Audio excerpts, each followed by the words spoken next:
नमस्कार दोस्तों, कैसे हैं आप। गुरु गणित चैनल में आपका स्वागत है। आज हम पढ़ेंगे एंगल। एंगल कितने प्रकार के होते हैं, कहाँ कहाँ बनते हैं, किन किन नामों से जाना जाता है, कौन सा एंगल किस एंगल के बराबर होता है। जनरली अभी तो ये 5 टाइप्स के एंगल हैं जिनको आप जानते हैं। इनको भी मैं 1 बाय 1 डिस्कस करता हूँ और इससे आगे और भी एंगल हैं, वो भी हम इसी वीडियो में पढ़ेंगे।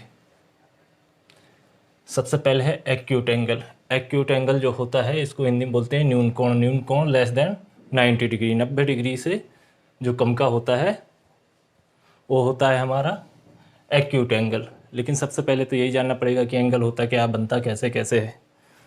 तो आइए डिस्कस करते हैं। हमारा कोई पॉइंट है, बिंदु, बिंदु से कोई रेज जा रही हैं दो,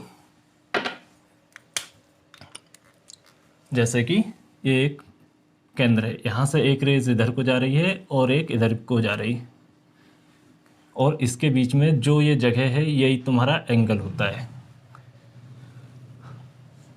इसके बीच में जो बनता है इसको एंगल बोलते हैं। ये डिग्री में नापा जाता है, इसकी माप होती है डिग्री, और थीटा से भी इसको प्रदर्शित कर देते हैं। अब acute angle less than 90 degree.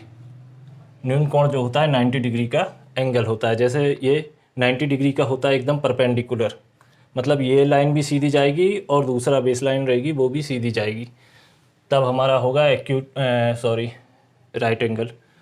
और हमारा एक्यूट एंगल है जब ये सीधे ही लाइन जाएंगी दोनों, इनसे कम रहेगा, मतलब 90 डिग्री से कम रहेगा, वो होगा एक्यूट एंगल, जिसको हिंदी में न्यून कोण कहा जाता है। इसको हम कह सकते हैं कि ये हमारा न्यून कोण है। अगला होगा राइट एंगल। राइट एंगल जैसा कि मैंने अभी बताया, 90 डिग्री के एंगल को राइट एंगल कहते हैं। यह इसको हिंदी में बोलते हैं समकोण। और इसको हम है समकोण को ऐसे चौकोर डब्बे के द्वारा प्रदर्शित करते हैं। अगर ये चौकोर डब्बा बना है तो समझ लीजिए कि ये 90 डिग्री का एंगल है और दोनों लाइनें सीधी होंगी ही। 90 डिग्री के कोण को समकोण कहते हैं, इक्वल टू 90 डिग्री। अगला है हमारा आफ्टस एंगल। आफ्टस एंगल क्या होता है, हिंदी में इसको बोलते हैं अधिक कोण। ग्रेटर देन 90 डिग्री और लेस देन 180 डिग्री। तो ये 90 से तो ज़्यादा होगा और 180 से कम होगा, मतलब कि ऐसा कुछ हो जाएगा। ये 90 से थोड़ा सा ज़्यादा, कितने का भी हो सकता है, कितने का भी मतलब 180 से कम रहेगा। अब straight line angle. Straight line angle ये एक सरल रेखा होती है, ये होता है 180 डिग्री का। 180 डिग्री का ये पॉइंट से एक लाइन इधर को जा रही है और एक रेज इधर को जा रही है, तो इसके बीच में ये बनता है 180 डिग्री का स्ट्रेट लाइन, इसलिए इसको सरल रेखा भी कहा जाता है। अगला होगा आपका रिफ्लेक्स एंगल। रिफ्लेक्स एंगल क्या होता है, ये greater than 180 degree and less than 360 degree. इसको हिंदी में बोलते हैं बृहत कोण। मतलब ये जो 180 का है, अब ये इसको थोड़ा सा और मूव कर दें, यहीं बता देता हूँ। ये वाला पॉइंट मैंने ये लिया, सॉरी, यहाँ पर, और ये यहाँ से घूम के चल रहा है आपका, ये आपकी दो रेज हो गई। तो ये वाला बाहर वाला जो एंगल होगा ये रहेगा आपका रिफ्लेक्स एंगल। अब ये 180 से तो ज़्यादा है लेकिन 360 से कम है, मतलब ये पूरा घूम के नहीं जा रहा है, इससे थोड़ा सा कम रहेगा। अब इसके बाद एंगल हमारे पास और हैं। अब मैं इस वीडियो में पूरे एंगल डिस्कस करूँगा, लगभग सारे एंगल आपके डिस्कस हो जाएंगे जो आपको काम के हैं। चलिए इसको इरेज कर देता हूँ, इसके बाद आगे देखते हैं।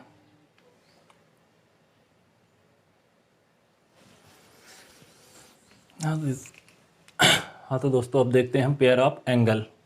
अभी हमने पांचों एंगल डिस्कस किए, अब पेयर ऑफ एंगल। हर चीज़ की जोड़ी होती है तो एंगल की भी कुछ जोड़ियां हैं। कंप्लीमेंट्री एंगल, जिसको हम बोलते हैं पूरक कोण। एक ऐसा कोण, एक ऐसे कोण जिसमें दो कोण बन रहे हों, मतलब 90 का, उन दोनों कोणों का योग 90 डिग्री हो तो उसको हम कहेंगे पूरक कोण। जैसे कि हमारा ये 90 डिग्री का कोण है, इसके बीच में से एक एंगल ये गया, ये मान लीजिए आपका x है और ये आपका y है, तो इन दोनों का योग 90 डिग्री होगा, तो हमारा पूरा कोण होगा वहाँ पे। मान लीजिए कि चलो इसको निकालते कैसे हैं। इसकी वैल्यू हमने मान ली कि ये कोण तो जो है 50 डिग्री का है, तो दूसरा निकालना है हमको, और हम जानते हैं कि पूरा कोण कितने का रहता है, 90 डिग्री का। तो यहाँ पे वैल्यू पुट करेंगे हम, x plus y x plus y equal to 90 degree. अब दूसरी वैल्यू x की वैल्यू पुट कर दो, यहाँ पे कितनी है 50 plus y equal to 90 degree. Y की वैल्यू फाइंड आउट करनी है हमको, तो 90 माइनस 50, ये माइनस हो जाएगा, तो आ गया आपका अगला कोण 40 डिग्री का। अब है आपका सप्लीमेंट्री एंगल। सप्लीमेंट्री एंगल में क्या रहता है कि यहाँ पे दो कोणों का योग आपका 90 आ रहा था, और सप्लीमेंट्री एंगल में दो कोणों का योग आएगा आपका 180। जैसे कि मान लीजिए यहाँ से कोई एंगल है, तो ए एंगल आपका x है और ये y है। x y यहाँ लिया था, मैं a भी ले लेता हूँ, कोई भी एंगल, इसके वैल्यू a है और इसकी b है, तो आपका पूरक होगा, पूरक मतलब supplementary angle a plus B equal to 180 degree, a plus B बराबर 180 डिग्री। तो वहाँ पे आपका सप्लीमेंट्री एंगल बन जाएगा, जिसको संपूरक एंगल कहते हैं। अगला डिस्कस करते हैं एडजासेंट एंगल। ये होता है हिंदी में आसन्न कोण। अब आसन्न कोण क्या होता है, चलिए देखते हैं। आसन्न कोण मतलब पड़ोसी कोण या पड़ोसी एंगल। एक लाइन है हमारे पास, उसमें एक एंगल इधर बन रहा है, दूसरा एंगल इधर बन रहा है, और तीसरा एंगल यहाँ पे बन रहा है। ये सब एक ही पॉइंट से जाएंगी। मान लीजिए x, y और z, ये तीनों के नाम हैं। तो जैसा कि इसका नाम है एडजासेंट एंगल, आसन्न कोण। आसन्न मतलब पड़ोसी, तो इसके x के पड़ोस में क्या है y, तो आपका x और y हो जाएगा। अगली बात करें तो y और z, तो y और z ये आपके एडजासेंट एंगल होंगे। लेकिन अगर यहाँ पर z और x का बोलें तो ये आसन्न कोण नहीं है, क्योंकि इसके बीच में y फंस रहा है। x और z ये नहीं है। अगला है लीनियर पेयर ऑफ एंगल्स, कोणों की रेखिक जोड़ी। अब इसमें क्या हो जाएगा, जैसा कि इसके नाम में लिखा है लीनियर पेयर ऑफ एंगल, मतलब एक ही लाइन पे अगर कितने भी एंगल बन रहे हैं, मान लीजिए यहाँ से बन रहा है कोई x, ये बन गया आपका y, ये अलग एंगल है ना, और यहाँ पे बन रहा है आपका z, x y z। तो लीनियर पेयर ऑफ एंगल मतलब जब एक ही लाइन पे कोई एंगल बनते हैं तो इन सब का योग होता है 180। तो यहाँ भी हो जाएगा हमारा x plus y plus z equal to 180 degree. Linear pair of angle, कोणों की जोड़ी। अब इसके बाद आ गया आपका vertical opposite angle. Vertical opposite क्या रहता है, ये बहुत ज़रूरी है, हर कहीं लगता रहता है। वर्टिकल अपोजिट एंगल, कोई रेज आपकी ऐसी जा रही है, एक रेज ऐसी जा रही है, एक रेज, और इनके बीच में कोई एंगल बन रहा है, और इन यहाँ पर भी बनेगा, यहाँ पर भी बनेगा। इनके नाम रख देता हूँ मैं A, B, C और D। जैसा कि इसका नाम है वर्टिकल अपोजिट एंगल, लंबवत विपरीत कोण। तो इसका जो वैल्यू होगी, जितना बड़ा ये एंगल होगा ऊपर वाला उतना नीचे वाला होगा, जितना ये होगा उतना ये होगा। तो A एंगल किसके बराबर होगा, एंगल C के बराबर, कोण A बराबर कोण C। ऐसे ही अगला वाला हो जाएगा। B एंगल किसके बराबर होगा, D एंगल के बराबर। वर्टिकल अपोजिट एंगल इसको शीर्ष विमुख कोण भी कहा जाता है, शीर्ष विमुख कोण। आशा करता हूँ ये समझ में आ गया होगा। इसके बाद अभी और है एंगल, जरा इसको मैं इरेज कर देता हूँ, फिर अगला देखते हैं हम लोग।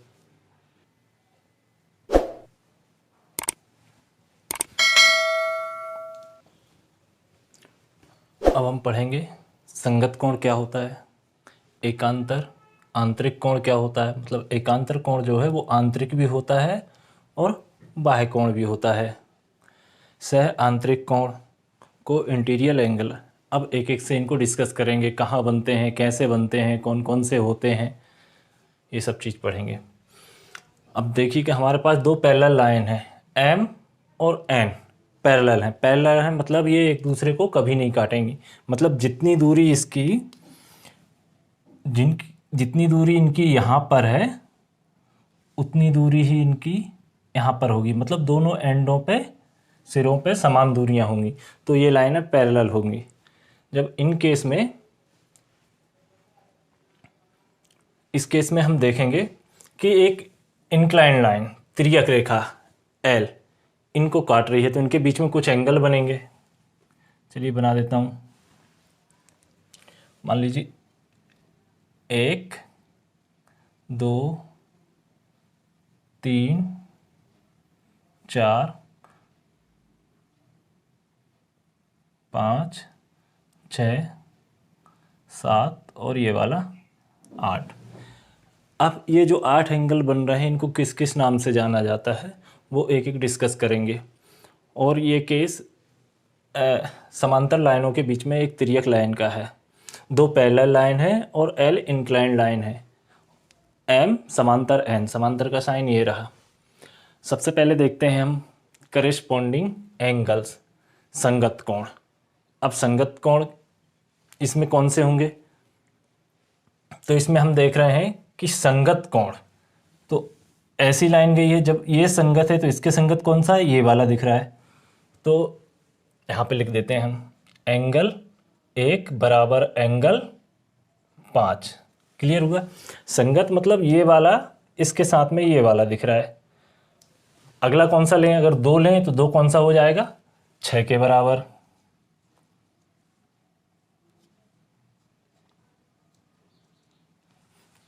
ये वाला एंगल इसके बराबर हो जाएगा। अब अगला एंगल अगर अपन ले रहे हैं 3, तो 3 के बराबर कौन सा होगा, ये वाला, क्योंकि अब नीचे की साइड जा रहे हैं।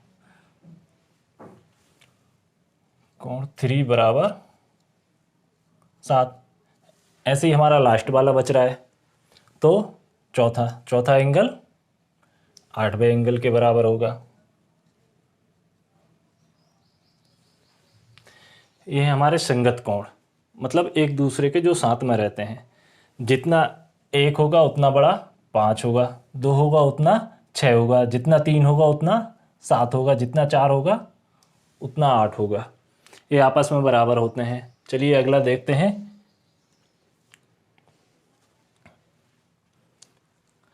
अल्टरनेट इंटीरियर एंगल, एकांतर आंतरिक कोण। अब एकांतर आंतरिक कोण इसमें क्या रहता है कि आंतरिक कोण अभी अंदर अंदर के पढ़ेंगे, फिर बाह्य में बाहर वाले।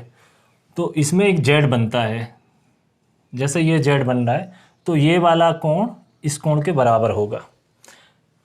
जेड सीधा बने या जेड उल्टा बने, बस ये दोनों लाइन पैरेलल होना चाहिए, जैसे अभी नहीं बन पाई हैं। अब ये कहीं से कहीं तक ये तो सेम बन गया। अगला अगर उल्टा भी बन रहा है ये वाला, तो भी ये बराबर होगा। हाँ, और ज़रूरी नहीं है कि जेड के जैसा ही बने। अगर ये कम जेड के जैसा बना है, मतलब थोड़ा सा भी अगर इंक्लाइंड हुआ है, तो भी ये एंगल इसके बराबर ही होंगे। हाँ, बस कंडीशन ये है कि ये लाइन इस लाइन के पैरेलल होना चाहिए। चलिए अल्टरनेट इंटीरियर एंगल देखते हैं कि अब इसमें अल्टरनेट इंटीरियर एंगल कौन सा बनेगा। तो हम इसमें देख रहे हैं कि अगर ऐसे चलते हैं ऐसे, तो इसमें अंदर 3 पड़ रहा है, इसमें 6 पड़ रहा है। Angle 3 equal to angle 6,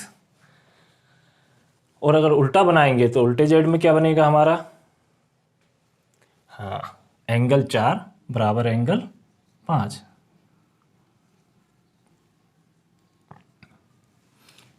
angle 4 बराबर एंगल 5। तो ये अंदर की साइड थे, इसलिए इसको एकांतर आंतरिक कोण कहेंगे। सेम जब अंदर हैं तो बाहर भी होंगे, तो बाहर वालों को एकांतर बाह्य कोण। अब एकांतर बाह्य कोण में कौन सा जाएगा, सबसे बाहर वाला। सबसे बाहर वाला हम देख रहे हैं कौन सा है, ये बच गए हैं दोनों, ऊपर के दो ऊपर के दो नीचे के। तो एक एक किसके बराबर होगा, 8 के बराबर। कोण 1 बराबर कोण 8। जब 1 8 के बराबर होगा, 2 किसके बराबर होगा, 7 के बराबर। Angle 2 equal to angle 7। अब देखते हैं हमारा नेक्स्ट वाला क्या है, को इंटीरियर एंगल, सह आंतरिक कोण। को इंटीरियर एंगल, और मैंने यहाँ लिख के भी रखा है, रेखा के